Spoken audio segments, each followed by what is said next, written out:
Hi, this is Erica and John, brand photographers and educators from Florida, and you are listening to the Workflows Photography Podcast.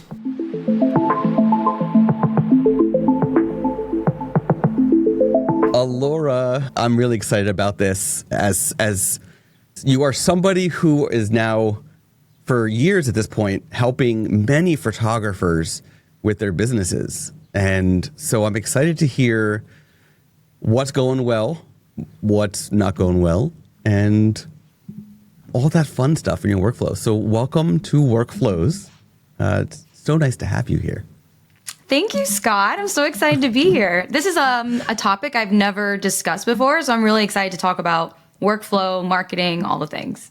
Oh, it's my favorite topic to dig into. Just as somebody, like, I am sure I have some sort of form of ADHD, right? Undiagnosed, and so having a workflow for everything, just you have them, everybody has them, you just don't think about them. And I just think about it all the time of what could I do better, what is going well, all that kind of stuff. So that's why it's one of my favorite topics. So let's dive into the first thing that is going well in your workflow. And of course, we're taking this from a business perspective that, while we're not directly talking photography, I think all the photographers listening will be able to relate to everything you're going to share, right? And so let's just dive into the first one. The first one you mentioned to me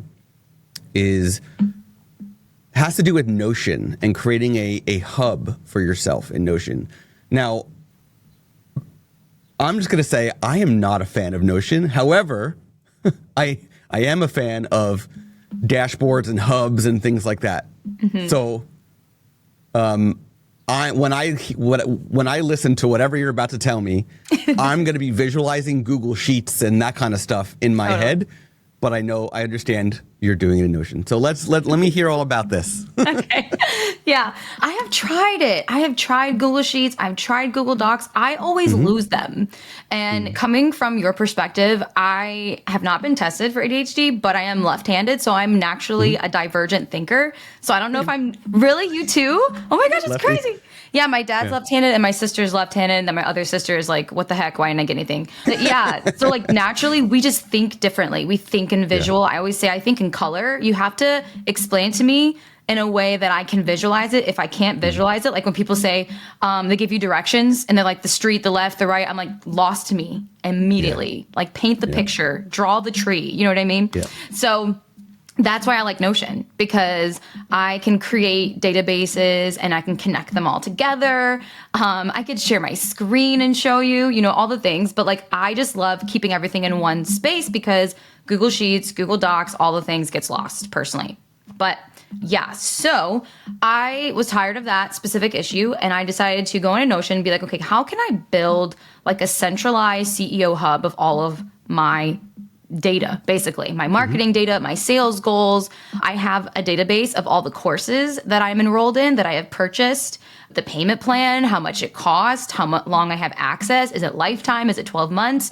And the login information and the notes that I take. And so having all of that and just linking to multiple things, I can be like, okay, what am I not caught up on? What did I purchase recently that could be lost in my emails? So that is another thing. And then also for marketing, I have a database for just like my podcast interviews and the podcast that I'm guesting on, my own podcast. And then I am working on my Instagram and being more present. So I kind of have to have a marketing system where it's not like all your eggs in one basket. For example, all of us decide Instagram because it's quick, it's easy, you get that dopamine hit, you get the likes, the comments, or maybe get neither because the algorithm is trash, let's be real. But a lot of people put their, efforts there. But having just the focus on Instagram is not going to help you if something happens and you're out of commission for a week or two, or there's a family emergency or you just burn out and you want to ghost, get off the grid. Personally, have done many times. So having a long-term strategy of being like, okay, how's my blogging? How's my SEO? And then also, am I going to dabble in ads? And so having a database with all of those things staring at you and you can schedule them all on a calendar has been such a game changer for me. Now, I am a little bit of a slacker still on Instagram because I don't know. I'll do stories. I show up. I'll do that. I don't know if I can do 3 to 5 posts every week. That's just not, Right. yeah. I mean, I don't know if you can relate, but it's not something I think about every day. Like, man, what am I going to post on Instagram today? It's like, okay, what is my long-term strategy? Like, how is this sustainable? Do I have the capacity?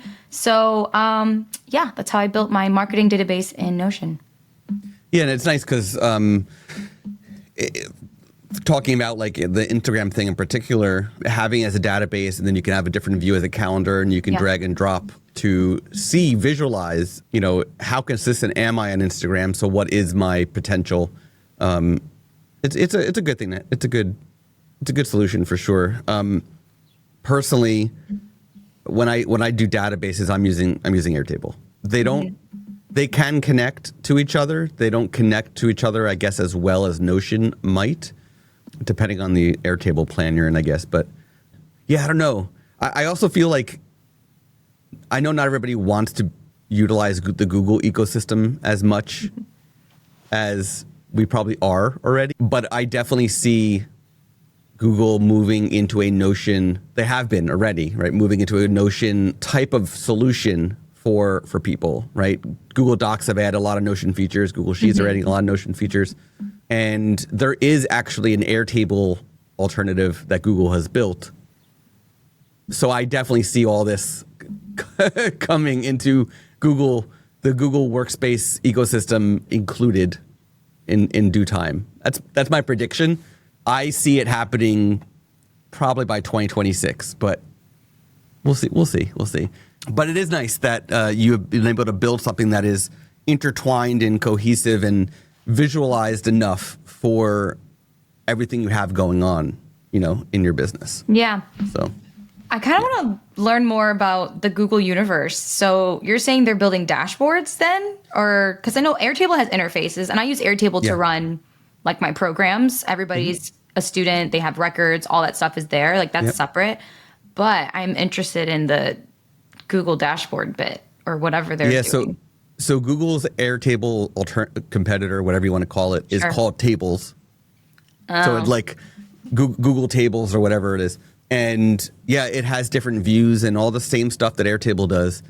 It's not as, I'm going to say not as robust as Airtable, but it was part of their like labs feature, when they have like a group of employees that just build stuff to see what happens.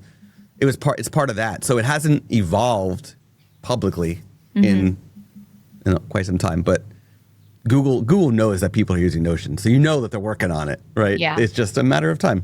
So I think that's interesting. Yeah. But you think that Google, is it Tables? Google Tables is going to replace, you think, Airtable by like next year? I think there will be a sort of more official Google Tables that is available to everybody that they will push for people to utilize. And my theory is that, my guess is that, maybe it's my hope, who knows, is that it will be incorporated like within a Google Doc. You will be able to deeply integrate a Google Sheet and a table and whatever,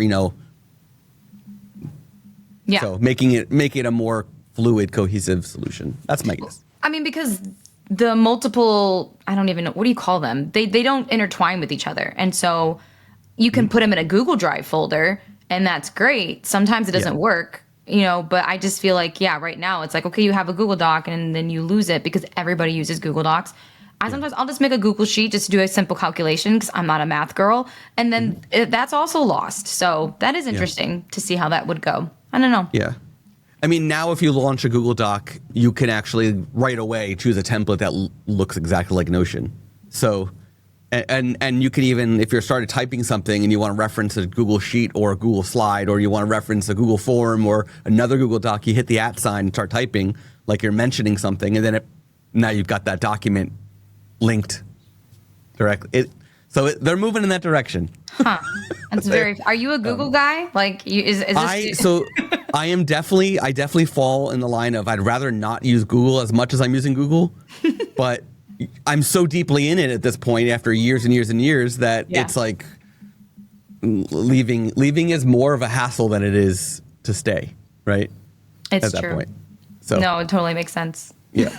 So the second thing that you mentioned to me that is going well in your workflow is your use of ChatGPT.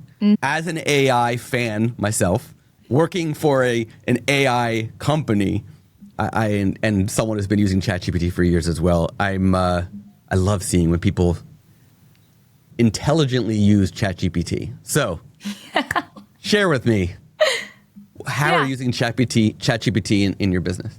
Oh my gosh, for so many things. I actually recently left ChatGPT for Claude because, and I call him Chatty B, but like Chatty B was giving me like some crazy answers. And I'm like, okay, I need you to make this sound smarter. Okay, this is my tone of voice. Like, so I have uploaded documents because you have to feed your AI like a baby, but like you go from like, instead of having mushy food, you instantly go into solid food. Like this is a Google Doc. And it's uploaded as a PDF. This is my brand voice. These are all the things that I say. This is what I believe. This is my backstory. These are all like the products that I have, the things I want to do, my goals, my missions. And so after feeding it that much for so long, you add it to a project. And now ChatGPT should be so smart in everything concerning those documents. So I have done that to update my website copy and make it sound like me. And it was really hard to get the witty and sarcasm just right without being too offensive, because sometimes it doesn't sound like a person. It sounds like a person that like wants to fit in at the lunch table, and you're like, where did you come from?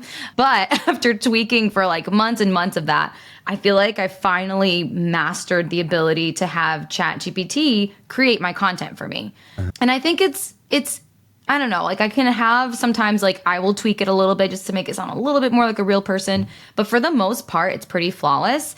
And then at least for me, because I am a photography strategist, so like with my students, there are ChatGPT like bots all over my program, in my curriculum. If there's something that everyone's getting stuck on, I'll just like make a bot. I'll make a bot and I will train it and I will give it lots of information.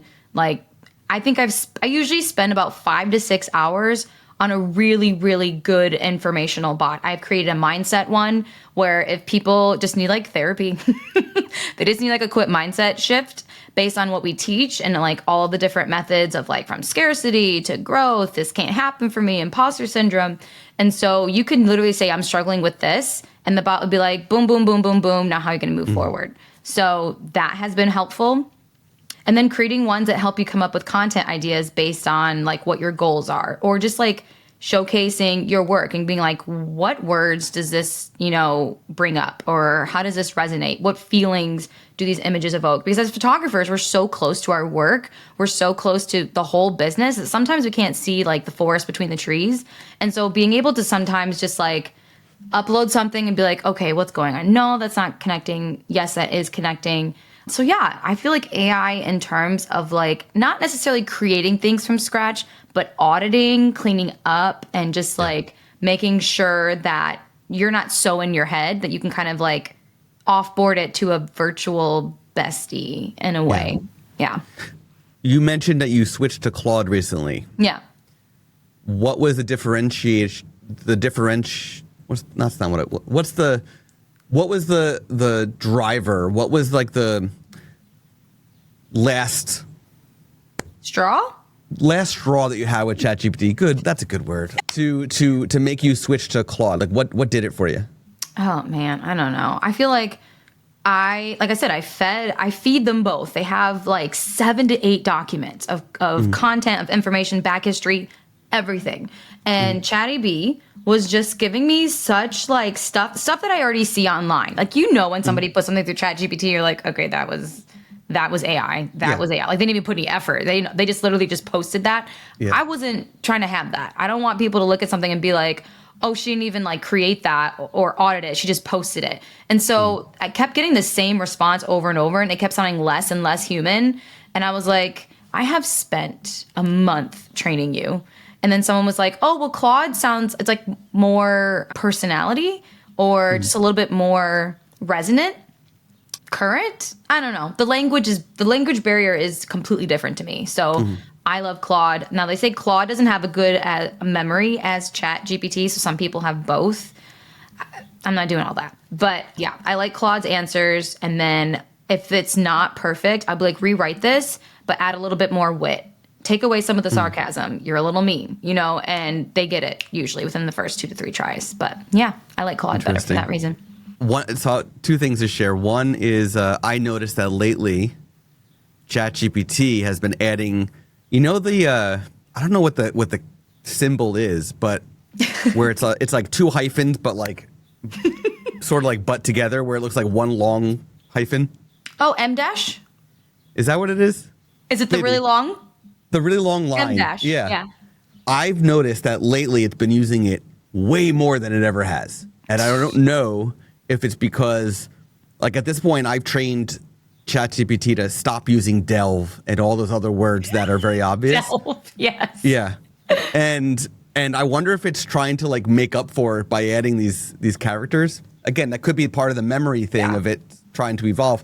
Anyway, I thought that was hilarious. The other thing, sort of going back to the Google thing, something I've been trying to build lately with ChatGPT is, in the Imagen community, we get asked quite often, like, hey, here's a editing style that I love. What AI profile do you recommend? Oh. So I built, with a lot of prompting and some other stuff, I built a imagen-ai that anybody could, in theory, if this worked properly, upload an image. It would describe the editing style of that image and then recommend any AI profile that is available for Imagen based on that image. Wow. Well, ChatGPT likes to make up stuff that doesn't exist, even though it has all the instructions and all the data points. Yeah. I made a Google, their Gemini, which I don't really use often, but I like to play around. I like to compare, right? And I haven't tried it with Claude yet, but I gave the same exact instructions to Google Gemini in what they call a gem. Works perfect. Absolutely perfect. First try. Gems are not shareable like my GPTs are. So where it's working better as far as the results go, I can't do anything with it for the community. So it's just very interesting to compare and contrast, right? Yeah, but ChatGPT likes to make up a whole bunch of stuff that I'm like, not only is it making up like profile names and taking real photographers and giving it a profile name, but it's giving me fake links that just don't work. Stop. And it's just like, what are you content. doing? It's a certified yapper with no information. Yeah. But it nails it with like the description of the editing style, right? That it does really well, which I think is something that ChatGPT has going on for it. It can do things like that very well. But typically when I do my GPT, it's great, right? But sometimes it's not. And start tweaking. So there'll be even times where I'd be like, only use the data that I provided with you, and then it replies and says, okay, I have strengthened my restrictions to only do that, and yet it's still no, it doesn't listen. That was probably, I should have summed that up. ChatGPT doesn't listen. It does its own freaking thing. I'm like, what are you doing? This is not what I asked for. And the emoji bomb, I'm like, what are these emojis right now? Yeah. Yep. It's overwhelming. It's too happy. It is. I would be curious. I should try this in Claude and see what it does compared to the others. So anyway, I tried it once and I was sold. So yeah, I was like, get me out of here. Yeah. So you moving into like what's not working well, that you're struggling with, that you're working on improving. You mentioned to me that you are working on more consistency with a 4-part marketing system. Yeah. Can you explain what that means, and maybe others can learn and do the same? Totally. So the first part is short term, which is social media, anything that disappears or lives shortly. And then long term is anything between like blogs, SEO, your website, I guess, can count too. But long term marketing is more, it's like a slow burn, and short term marketing is a little bit more fast paced. And then there's also like networking, collabing, word of mouth, all those things. And then there's ads, which kind of like is a standalone. It's like the pay to play. So personally, I think in the past for years have put all my eggs in short term. But if something happens or I disappear or I just get tired, like I'm also off of the face of the earth. And I don't think that's sustainable. And so, even the wedding photography industry, you always talk about blogging, right? You need to blog your weddings. You need to talk about their stories and use very specific keywords, use search engine optimization in terms of like the titles, all those things, which is actually what Noelle is talking about with my students right now. But like blog and SEO, I think is where everyone's lacking because everyone loves the dopamine rush of Instagram, whatever it's giving us. And then me personally, I am focusing more on like in-person events. I'm trying to get back out there now that the pandemic is supposedly really gone.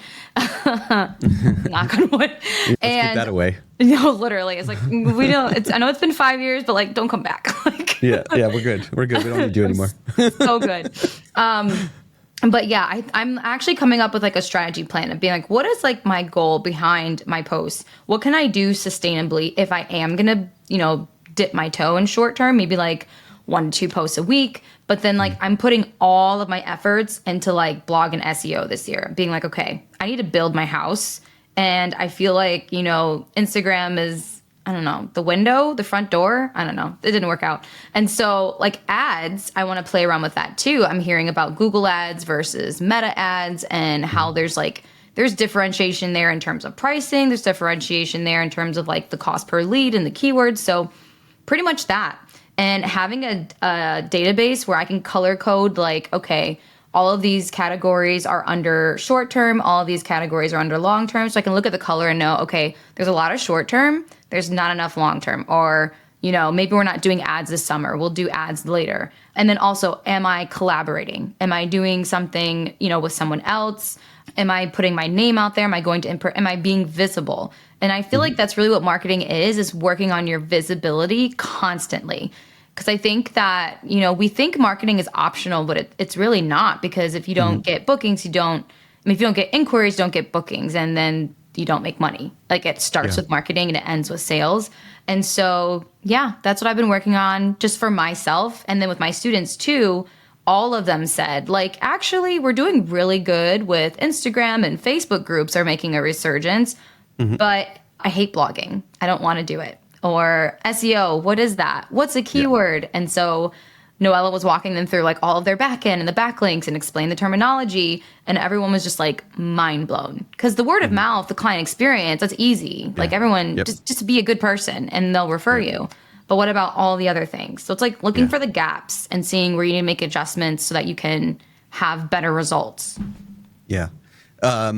So prior to working at Imagen, I worked at a company who was in the photography website space. For 10 years, I worked for that company. And talking about SEO and talking about blogging, that was my life for 10 years. And so, like, it's funny, like, I feel like I still hear about it. I have for a very long time. And yet there's communities that don't talk about it. And then they start, right? Yeah. And it's like brand new to them, or they put it off for so long and now they have to focus on it, or now they want to focus on it, whatever it might be. So it is interesting that your students are sort of fairly new to them to now think about, okay, got to go back to the website part because Instagram, is Instagram. Yeah. I am curious, since you started doing this, since your students started doing this as well, are they seeing a shift in where their leads come from? Yeah. Beyond Instagram? Is Instagram now going down a bit as other things go up? How has it been working so far? Yeah. One of my students, she decided to go full throttle in SEO for about 6 to 12 months. And she was dabbling with Instagram as we all do, trying to figure out what. And so eventually after that year of her just like adjusting and posting and making sure everything is resonant with like her dream couples and stuff, she booked like 90% of her weddings from SEO. And she was like, so I can take Instagram vacations? Bye. Yep. See ya.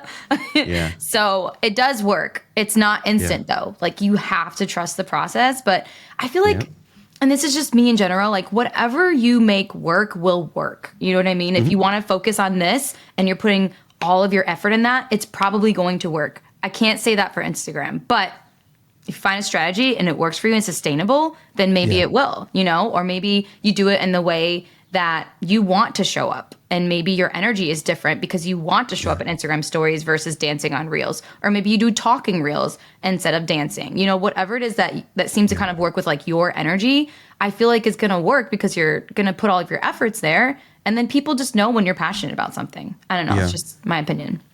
I think with AI becoming a huge component of SEO at this point, Yeah. it's going beyond just the algorithm of search engines. It's now AI is now thinking, for lack of a better word, to what to give you as an answer, right? So in a way, it becomes even more a show what you want to sell, show what you want to book type of situation. In the same way as Instagram is show yourself and what you want to book, and people will contact you to book. Now these days, beyond just the core SEO values that have really not changed much over the years, I think and I'm experiencing this myself in my own photography, is the more I blog and create content on my website about what I want to book and where I want to book, I am getting those leads non-stop. Wow. So it really is a good example of this is, it's funny, the last podcast episode I just recorded, we sort of talked about this a little bit as well. I live near Princeton University. I'm about 35 minutes away from the campus. And it's a beautiful campus. I typically get clients who want their photography there because they went there. The couple met at the university. But sometimes I get clients or leads, because I don't always book everybody. I get leads that did not go there, but still want their photos there. So I'll question it. If they don't tell me in the lead form why they chose that location, I'll ask. One was, and I photographed this session, one was that they love Harry Potter. And the architecture of the campus is very much Harry Potter vibes. But then I had one recently that they said, oh, well, we just saw your portfolio and we really like the photos that were at Princeton. I'm like, great. But it has no meaning for you besides just what you saw. So you booked based on what I showed you. That's right. simple. And it happens a lot. So Yeah. Food for thought for those listening is just think about not just blogging for SEO purposes, but show if there's a wedding venue that you love photographing at, or you want to get on their preferred list as a photographer, show that a lot. Not only will you catch search engines with their new AI features too, but you will also catch the attention of the venue. You'll catch the attention of the couples that are going to have their weddings there. So it's a good thing to do. Yeah, I know. In addition to doing like wedding posts specifically, is also like having a post per venue or the vendor relationships that you have too, which is good for their SEO, your SEO, and all that other great stuff. But I feel like too, it just shows your expertise, and people will look to you from that perspective of like, oh, they know what they're talking about. They're professional. These are the photos they've taken here. This is the advice they have for us. Like, we're going to obviously like inquire with them. So I do feel like, I mean, that seems like the very tale as old as time, but like show what you want to shoot. But it seems to kind of hold its ground for decades. It does. Yeah. Oh yeah. Totally does. Totally does. And again, like it shifts, right? I mean, at one point it was everybody was all in on Instagram, right? And the same thing was talking about what to do on Instagram. Yeah. And I feel like things come full circle, and it always comes back to own your own domain, right? own your own content, and in a way, SEO is kind of another form of word of mouth, right? It's just the search engines are showing that they trust you more than people. So that's the way I look at it, at least. Yeah. I feel like we are kind of generation too, that if we want something, we're just going to look it up. You know what I mean? And we get instant gratification knowing, oh, okay, this is what I want, like I want to do, or this is what I want. This is what I want to hire for. Oh, this person came up page 1, page 2, page 3. Like I'm going to inquire with all of these people. So, I mean, it does pay off in the long run. Like once you're on that, everyone wants to be in the first page of Google. It's a big deal, you know? Oh, yeah. And I don't know. I search a lot of things I don't even ask people verbally. And I was like, oh, okay, good to know. First article, you know, take it take it for face value. Yeah. One question before we wrap this up. If you were to give advice to a photographer just getting started, they've had experience in photography, but they're just getting started in the business side of things, well, what would it be? Oh my goodness. It's mindset. It'll always be mindset, because when you get started, you're either really excited and also really scared at the same time. And sometimes the scariness kind of overwhelms the ambition. And so like people are so excited to say, oh, I can't wait till I do this, or I want to do this, and they don't end up doing it. It's been like, work on your mindset as much as possible so you can just kind of hit the ground running. Whether it's about money and understanding like you're deserving of money and maybe you didn't come from money, and just like having just the understanding of like, I can make money. Literally, I can make money. I can talk about money. Money can happen for me. And then, of course, about the skills. Oh, I can't raise my prices because I don't know this skill yet. Or I was like, how can you learn that skill? Being in the way of like reframing constantly instead of living on this negative hamster wheel, being like, okay, how can I come to a solution? Because that can't be the end. Somebody else has done this before. Why can't it happen for me? So I always will say, work on your mindset. I'm still working on my mindset constantly. Been in business for like 15 years now at this point, and I'm still working through mindset, because every single level is going to be a different set of issues, you know? So yeah, that would be my advice. Amazing. Cool. Alora, where can everybody learn more about you? Check out the business mentorships and whatnot that you offer, the events you'll be speaking at. Where can they find all the stuff about Alora? Yeah, AloraRachelle.com, and Instagram is Alora.Rachelle. And then my podcast is Wedding Atelier. So yeah, all the things. Sweet. Be sure to check out the podcast, subscribe as well. I will be on that podcast at some point soon as well. So very exciting. So we'll be linking to all that in the show notes. Thank you everybody for listening. Alora, thank you for hopping in and chatting with me. I love hearing different perspectives on everything, and I know everybody's going to walk away with some good nuggets. Thank you for having me. You have been listening to the Workflows Photography Podcast. To hear more from Workflows, to learn more about our guest, and for an exclusive offer for Workflows listeners, please go to workflowspodcast.com. And be sure to subscribe to the podcast on Apple Podcasts, Spotify, or wherever you listen to podcasts. Thank you for tuning in. Until next time.